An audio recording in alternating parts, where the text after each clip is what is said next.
Big boss Malayalam season 7 അങ്ങനെ big boss സീസണുകളിലെ ഏറ്റവും classic ടാസ്ക്കായ hotel task ഇന്ന് തുടങ്ങുകയാണ്.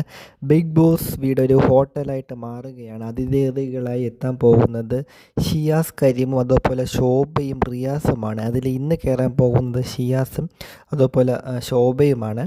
വീട്ടിലെ ഓരോരുത്തർക്കും ഓരോരോ വേഷങ്ങളാണ് നൽകിയിരിക്കുന്നത്. ജനറൽ മാനേജറായിട്ട് ലക്ഷ്മിയാണ്. അതുപോലെ മാനേജർ ഇതിലെത്തിയിരിക്കുന്നത് അനുമോളും അതുപോലെ അസിസ്റ്റൻറ്റ് മാനേജർ റെനയും അക്ബറുമാണ്. ഷിയാസും അനീഷും ഇതിൽ ഹൗസ് കീപ്പിംഗ് വിഭാഗത്തിൽപ്പെട്ടവരാണ്. അതുപോലെ ഷെഫായിട്ട് ജിഷിനും ഒണിയലുമാണ്. എല്ലാവർക്കും നല്ല രീതിയിൽ പെർഫോം ചെയ്യാൻ പറ്റുന്ന ഒരു ക്ലാസിക് ടാസ്ക്കാണ്, ഫണ്ണായിട്ട് എടുക്കേണ്ട ഒരു ടാസ്ക്കാണ്.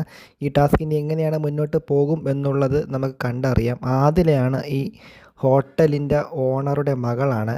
അതിൽ ആദിലയുടെ കാമുകനാണ് ആര്യൻ. ഇങ്ങനെയാണ് ഇവർക്കൊക്കെ വേഷങ്ങൾ നൽകിയിരിക്കുന്നത്. ഇതിലെന്തോ ഒരു സീക്രട്ട് ഒളിഞ്ഞിരിക്കുന്നുണ്ട്. അതെന്താണെന്നുള്ളത് ഇതുവരെ ബിഗ് ബോസ് പറഞ്ഞിട്ടില്ല. എന്താണെന്നുള്ളത് നമുക്ക് വരും ദിവസങ്ങളിൽ അറിയാൻ സാധിക്കും. എന്തായിരുന്നാലും ഒരു ഫൺ മോഡായിരിക്കും ഇനി അങ്ങോട്ട് ബിഗ് ബോസ് വീട്.